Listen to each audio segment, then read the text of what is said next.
So what I'm doing today is my top 5 things that I think are essential for newbies or for anyone who's never done it before that wants to travel to Europe.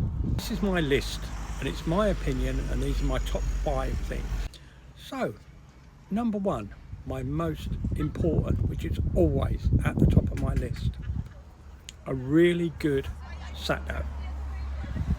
Now, I'm not going to go into what makes, I'm not going to push the one that I've got, but you need one that's specifically designed for motorhomes, caravans or vans, so you can put in your height, your weight, your width.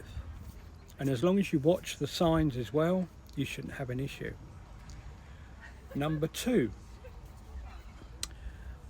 you need a good app or book on campsites.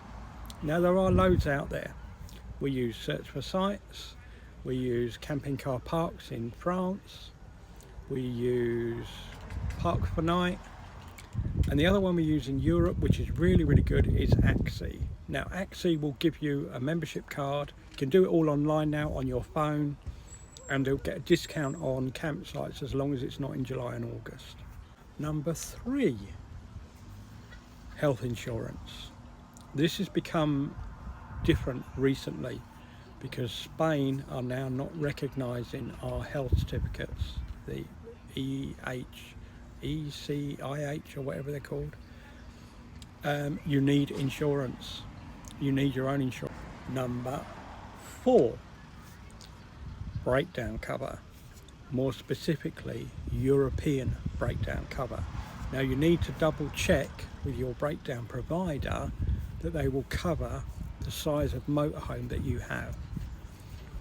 Our breakdown cover, our European cover, is covered with our insurance, which is through Comfort Insurance. And when I rang them and did it over the phone, not online, I made sure they knew that I was in an 8.8 6-wheel tag axle motorhome. And they were like, yes sir, that's not a problem. You are covered up to 7.5 tonne. Fine. So I don't have to worry about that. So now, number 5.